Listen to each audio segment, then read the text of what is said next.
भगत सिंह सुखदेव राजगुरु जैसन वीर सपूतन के फांसी के फंदा पहिरौलस जे पापी साक्षी बनके ओकर चीर करे जा ओके दिहलस फल गद्दारी के गाथा आज सुनावत बानी ओही पूज्य कटारी के। सन 1907 मई के बुध 15 तारीख रहे। देश रहे परबस टूवर अस बेबस कठिन कलेश सहे। दुख के भक्सावन अनहियरिया में उजास कुछ लौके ना। तिल तिल मुवत स्वतंत्रता के आस सांस कुछ लौके ना। रहे जवानी जागत फिर से हेर आइल धन पावे के। आजादी के बलिवेदी पर हंसी हंस प्राण चढ़ावे के। भारत माता के जय बोलत के सरिया ध्वज लहरावत। निकलत रहलन लोग सदन से गीत वीर रस के गावत। क्रांति यज्ञ में आहुति बन के कूदत रहलन नर नारी। ओही समय दिवाकर जैसन उपजल एगो चिनगारी। महावीर स्वामी के पावन जन्मस्थली निराली में जन्मल एगो वीर बिहारी पुण्य भूमि वैशाली में। राम बिहारी शुक्ल पिता पर कृपा भइल जग पालक के। सोच समुझ बैकुंठ धराइल नाव मनोहर बालक के। नित्य बढ़ेले शुक्ल पक्ष में जैसे ज्योत चनरमा के। तेज बढ़े बैकुंठ शुक्ल के वैसे संस्कार पाके। बचपन से वो आगे रहलन कुश्ती या तैराकी में। लागे नामन विद्यालय के पटरी दुधिया टांकी में। मन लागे संघर्ष आग में जारी जारी तन संवरे में। समय और गंडक के उल्टा धार चीर के पंवरे में।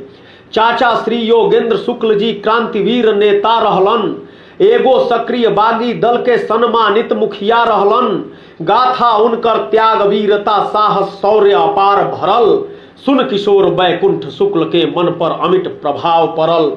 धीरे धीरे राष्ट्रवाद के बिया फूटल अखुआइल। जीवन व्यर्थ गुलामी के बा मन में ई विचार आइल। दशा देश के देख बरल तब आगी यस उनका तन में। जैसे जेठ मास में लहके दावा नल कौनो बन में। उनकर विद्रोही विचार सुन चिंतित भैलन बाबूजी। ममता में बांधे के बहुते कोशिश कैलन बाबूजी। बेड़ी बनी बियाह सोच के बेटा के शादी कैलन। तब्बो उ बैकुंठ वीर के प्रण के ना तूरे पैलन। छोड़ एक दिन परिजन प्रियजन प्रिया नेह नाता सबसे। चल दिहलन बैकुंठ त्यागी घर चाचा के सहचर बन के। करके आपन जीवन अपना धरती माई के नावे। आजादी के अलख जगावस घूम घूम गावे गावे। जेल बन गईल पावन तीरथ बरत उपास बनल अनशन। स्वतंत्रता के जप माला पर जय जय भारत के सुमिरन। लेके मंत्र क्रांतिकारीन अस साधक सिद्ध उदासीन से। बन बन के बासी बन गईलन हृदय बनल सन्यासीन के। सन 1928 में एगो घटना घटित भइल। जेकर फलस्वरूप भारत के देश काल सब बदल गईल। हत्यारा सांडर्स मराइल मिलल दंड ओ पापी के। वीर भगत सुखदेव राजगुरु भइलन तारा आँखी के। देश चंद्रशेखर सुभाष के रास्ता पर दौड़े लागल। गांधी जी के आवाहन पर युवा उहाई से जागल। गोरन के डर लागे लागल दिन दिन बढ़त एकता से। लौकल जे विद्रोह बढ़ी त डेरा उजरी हवा से। नया नया कानून बना तब लगलन अत्याचार करे। जैसे आजादी आंदोलन जल्दी से कमजोर पड़े। दुगना शोषण शुरू हो गईल दीनहीन मजदूरन के। खूब लगान लदाए लागल बनियन और किसानन पे। ओ लोगन के कहरल रोवल राजमहल तक जाए ना। नेता भैलन गूंग बहिर सब उनके तनिक सुनाए ना। खोले खातिर बंद कान तब युवा फेर आगे अइलन। असेंबली में बम फूटल आ भगत सिंह हाजिर भइलन। चलल मुकदमा तीनों जनपद पुलिस जोर सब अजमौलस।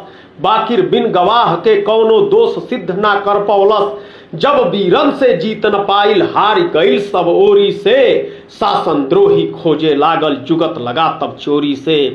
सुफल हो गईल कूटनीति फिर भारत खुद से हार गईल। घोष फड़िंद्र नाव के साथी तनिके में गद्दार भइल। उ गद्दार अदालत में जब सरकारी गवाह बनलस।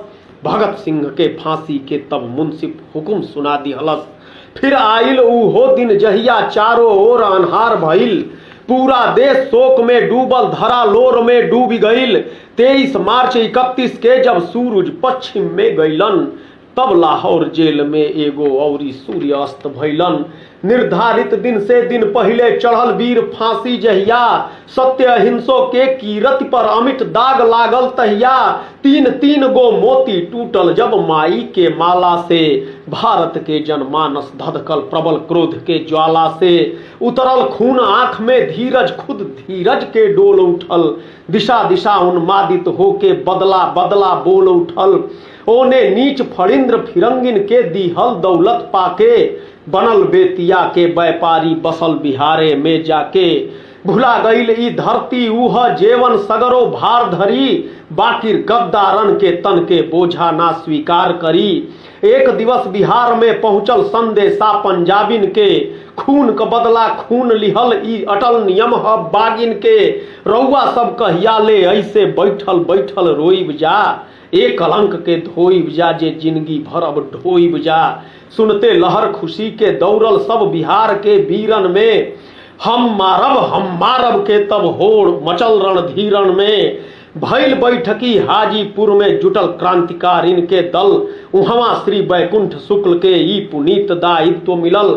जैसे राम काज के पाके फरकल तन बजरंगी के, वैसे चलल वीर संग लेके सिंह चंद्रमा संगी के।